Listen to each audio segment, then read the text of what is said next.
আমার ধারণা ডক্টর জাকির নায়েক শ্লোক নিয়ে খেলা করছেন। উনি শুধু শ্লোক নিয়ে খেলা করছেন।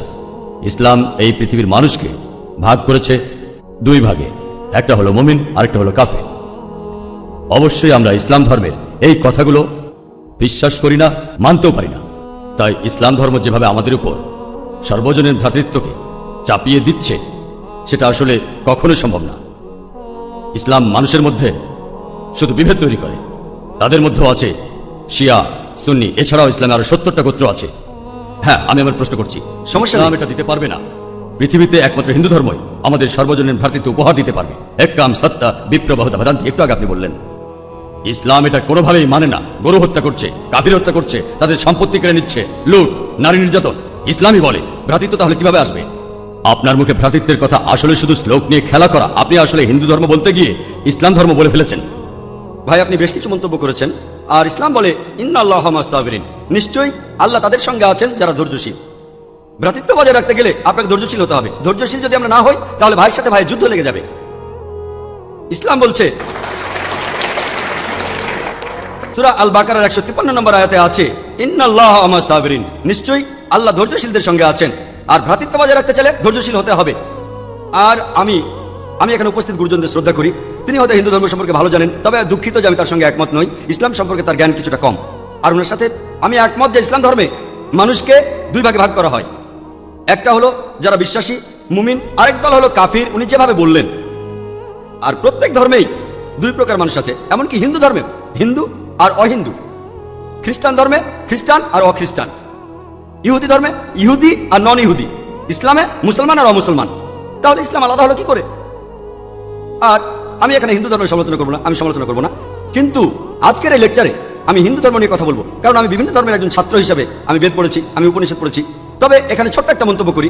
হিন্দু ধর্মগ্রন্থ বেদে আছে যে এই মানুষ জাতি সৃষ্টি হয়েছে সর্বশক্তিমান ঈশ্বরের 4টে অংশ থেকে। তার মাথা থেকে এসেছে ব্রাহ্মণ, বুক থেকে এসেছে ক্ষত্রিয়, আর উরু থেকে বৈশ্যরা ব্যবসায়ী জাত, আর পা থেকে শূদ্ররা বর্ণপ্রথা। আমি এটা নিয়ে মন্তব্য করতে আসিনি, আমি এটা চাই না। আমি চাই না হিন্দু ভাইদের মনে আঘাত দিতে। ইসলাম ধর্ম এটার অনুমতি দেয় না। আমি এসব নিয়ে মন্তব্য করছি না, কোনো ধর্মের সমালোচনা করছি না, আমি কারো সমালোচনা করছি না। আমি কথা বলছি না যে কোনো ধর্ম ভুল।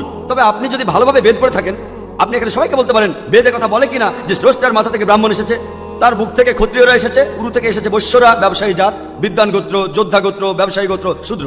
শূদ্ররা হলো সবচেয়ে নিম্নবর্ণ। আর ডক্টর আম্বেদকর এটা নিয়ে বই লিখেছেন, আমি সব খুলে বলছি না।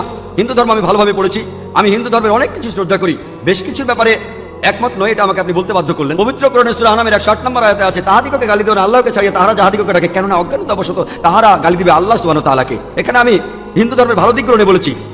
কথাটা হলো তারা এক ঈশ্বরের ধারণায় বিশ্বাস করে। আপনার প্রশ্নের ব্যাপারে বলি যে আপনি বলেছেন মুসলিমরা তারা মানুষ খুন করে, এছাড়াও তারা হত্যা করে, আপনি বললেন গরু। ঠিক, আপনি কথা বলেছেন। এই সবগুলো অভিযোগের উত্তর দেওয়া দরকার, সময় এখানে কম, কয়েকটার উত্তর দিচ্ছি। অন্য কেউ প্রশ্ন করেন, আপনাদের সবার ভুল ধারণাগুলো আমি ভেঙে দেবো, আমার ভালো লাগবে। আর ভুল ধারণাগুলো ভাঙিয়ে দিলেই তারা ইসলামকে ভালোভাবে বুঝতে পারবে। এজন্য আমার লেকচারে সবসময় একটা প্রশ্নোত্তর পর্ব থাকে। আর আমরাও বলি যখন কেউ সমালোচনা করে আমারও ভালো লাগে। যত বেশি সমালোচনা হবে তত বেশি বোঝাতে পারবো, তত ভালো করে ইসলামকে বুঝতে পারবেন। আমি সেটাই করি। ইসলামও বলে সত্যকে ছড়িয়ে দিতে। হিকমার সাথে পবিত্র কোরআন সূরা নেহালের 125 নম্বর আয়াতে আছে, উদু ইলা সাবিলি রাব্বিকা বিল হিকমা ওয়াল মাউযিতিল হাসানা ওয়াজাদিলুম বিল্লাতি আহসান। মানুষকে প্রতিপালকের পথে আহ্বান করো হিকমত আর সদুপদেশ দ্বারা, আর উহাদের সহিত তর্ক করবে সবচেয়ে উত্তম পন্থায়। যখন বলা হয় আমরা আমিষ খেতে পারবো কিনা, গরু ছাগল কোরবানি দেয় ইত্যাদি, আর অনেক অমুসলিমই বলবে মুসলমান আপনারা সবাই নিষ্ঠুর মানুষ, প্রাণী হত্যা করেন। ভাই, আপনাদের আমি বলি একজন মুসলমান খুব ভালো মুসলমান হতে পারে, এমনকি যদি সে পুরোপুরি ভেজিটেরিয়ান হয়। এটা বলা হয়নি যে আপনাকে অবশ্যই ভেজিটেরিয়ান হতে হবে ভালো মুসলিম হতে গেলে। কিন্তু পবিত্র কোরআনে অনেকবারই বলা হয়েছে যখন তুমি মাংস খেতে পারো তখন মাংস খাবে না কেন? পবিত্র কোরআনে সূরা মাইদার 1 নম্বর আয়াতে উল্লেখ আছে, বলা হয়েছে যে ইয়া আইয়ুহাল্লাযিনা আমানু, হে মুমিনগণ, তোমাদের অঙ্গীকার পূর্ণ করিবে, আর তোমাদের জন্য কিছু চতুষ্পদ প্রাণীকে হালাল করা হইয়াছে, আর কিছু প্রাণী হারাম। পবিত্র কোরআনে সূরা নাহলের 5 নম্বর আয়াতে উল্লেখ আছে যে আল্লাহ চতুষ্পদ জন্তু সৃষ্টি করিয়াছেন যাহাতে তোমরা শীত নিবারণ করিতে পারো, এবং উহাতে বহু উপকার রহিয়াছে, এবং উহা হইতে তোমরা আহার করিয়া থাকো। পবিত্র কোরআনে সূরা মুমিনুনের 21 নম্বর আয়াতে উল্লেখ আছে তোমরা চতুষ্পদের মাংস আহার করতে পারো। আমরা জানি যে আমিষে, এখানে অনেক ডাক্তার আছেন, আমি একজন মেডিকেল ডাক্তার, এতে অনেক প্রোটিন আছে, প্রচুর আয়রন আছে, আর এগুলো খুবই সুস্বাদু। আর এইসব আমিষ জাতীয় খাবারে আপনি যে প্রোটিন পাবেন, এই পরিমাণ প্রোটিন আর কোথাও পাবেন না, আপনি পাবেন না। নিরামিষের মধ্যে সয়াবিনে আপনি সবচেয়ে বেশি প্রোটিন পাবেন, সেটা আমিষের প্রোটিনের চেয়ে অনেক কম। আর এবার আমি গরু হত্যা নিয়ে কিছু কথা বলি। যদি হিন্দু ধর্মগ্রন্থগুলো পড়েন, আমি এখানে কোন ধর্মের সমালোচনা করছি না, ভাই একটা প্রশ্ন করেছেন তাই আমাকে সত্য কথাটা বলতে হবে।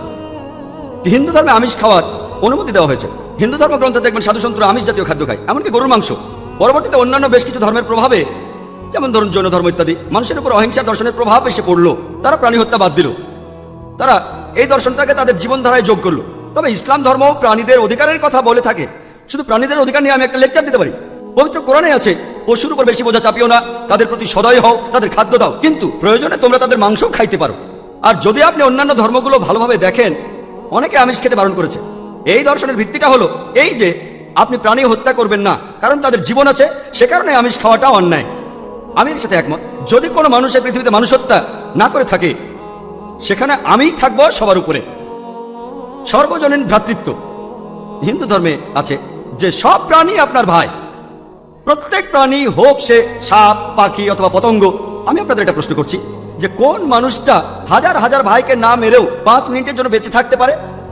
এখানে যারা মেডিকেল সায়েন্স পড়েছেন তারা ভালো বুঝতে পারবেন যে আপনারা যখন নিঃশ্বাস নেন তখন আপনার শরীরে প্রচুর ময়লা জীবাণু ঢুকে, সেগুলোকে মেরে ফেলেন। তার অর্থ এই ধর্মে বাঁচার জন্য আপনার ভাইদের আপনি মেরে ফেলছেন। ইসলামের সর্বজনীন ভ্রাতৃত্ব বলে মানুষ জাতির প্রত্যেকেই আপনার ভাই। বিশ্বাসের ভ্রাতৃত্বে প্রত্যেক মুসলমানই ভাই ভাই, প্রত্যেক প্রাণীই আমার ভাই নয়। তবে অন্য প্রাণীদের রক্ষা করতে হবে, তাদের ক্ষতি করবেন না, বিনা কারণে তাদের অত্যাচার করবেন না, তবে প্রয়োজন হলে সেগুলোর মাংস খেতে পারেন। ইসলামের সর্বজনীন ভ্রাতৃত্ব বলে মানুষ জাতির প্রত্যেকেই আপনার ভাই। বিশ্বাসের ভ্রাতৃত্বে প্রত্যেক মুসলমানই ভাই ভাই, প্রত্যেক প্রাণীই আমার ভাই নয়। তবে অন্য প্রাণীদের রক্ষা করতে হবে, তাদের ক্ষতি করবেন না, বিনা কারণে তাদের অত্যাচার করবেন না, তবে প্রয়োজন হলে সেগুলোর মাংস খেতে পারেন।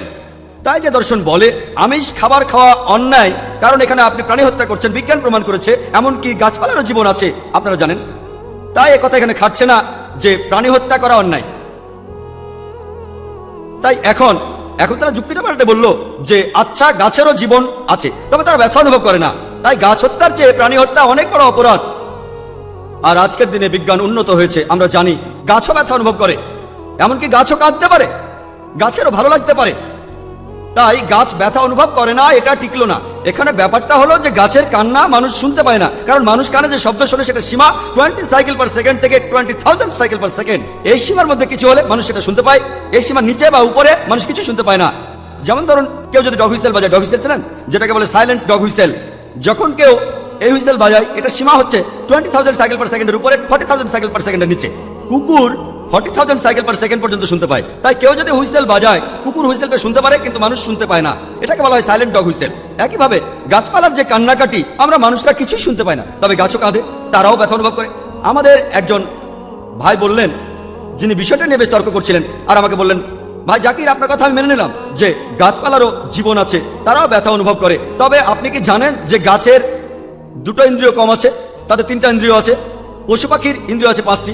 তাই গাছপালা হত্যার চেয়ে পশু হত্যা করা অনেক বড় অন্যায়।